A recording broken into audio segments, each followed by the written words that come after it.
যোগ দেবেন প্রধান উপদেষ্টা ডক্টর মোহাম্মদ ইউনূস।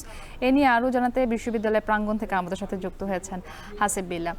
হাসিব, 23,000 গ্র্যাজুয়েট এবার অংশ নিচ্ছে চট্টগ্রাম বিশ্ববিদ্যালয়ের পঞ্চম সমাবর্তনে এবং বলা হচ্ছে এটি বাংলাদেশের এখন পর্যন্ত সবচেয়ে বড় সমাবর্তনের আয়োজন।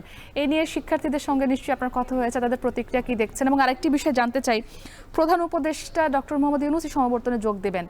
প্রথম কোনো নোবেল জয়ী বাংলাদেশের বিশ্ববিদ্যালয়গুলোতে প্রধান বক্তা হিসেবে অংশ নিচ্ছেন, সেই বিষয়ে যারা অংশ নিয়েছেন, গ্র্যাজুয়েট যারা রয়েছেন, তারা কি বলছেন?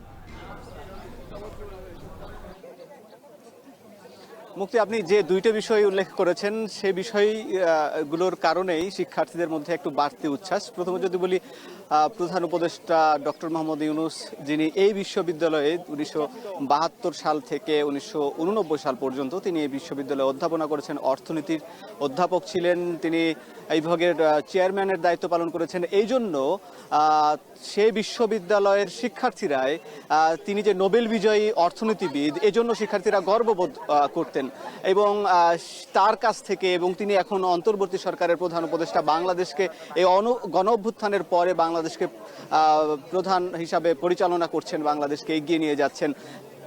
তিনি এখানে এসে বক্তব্য দেবেন, তার বক্তব্য শোনার অধীর আগ্রহ অপেক্ষায় এদের জন্য একটু বাড়তি উচ্ছ্বাস। তিনি বিভিন্ন বিশ্ববিদ্যালয়ে বক্তব্য দিয়ে থাকেন সমাবর্তন অনুষ্ঠানে, আজ তার কাছ থেকে তারা বক্তব্য শুনবেন, এটি একটি বিষয়। এবং একই সঙ্গে এই যে শিক্ষার্থীরা দীর্ঘদিন ধরে সমাবর্তন অনুষ্ঠান হচ্ছে না, সেই 2016 সালের পর থেকে দীর্ঘদিন পর, এবং এখানে মূলত 2011 সাল থেকে 2013 সাল পর্যন্ত প্রায় 23,000 শিক্ষার্থী যারা এই সমাবর্তনে অংশ নিয়েছেন। শুধু তারাই নয়, এর বাইরেও এর আগে যারা এই বিশ্ববিদ্যালয় থেকে পড়াশোনা করে বেরিয়ে গেছেন, তারাও এই ক্যাম্পাসে এসে, এই ক্যাম্পাসটা যেহেতু তাদের বা প্রত্যেকটা শিক্ষার্থীর জন্য ক্যাম্পাসটা সবসময় একটু মধুর স্মৃতি বহন করে, সবসময় সারা জীবন এই স্মৃতিতে তারা ধরে রাখেন।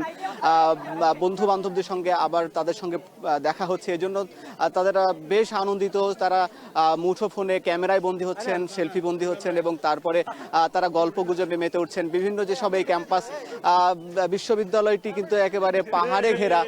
এই পাহাড়ে ঘেরা বিশ্ববিদ্যালয়ের তাদের অনেক স্মৃতি, বিভিন্ন অলিগলি, বিভিন্ন পয়েন্টে আপনি দেখছেন যে শিক্ষার্থীদের মধ্যে কি উচ্ছ্বাস।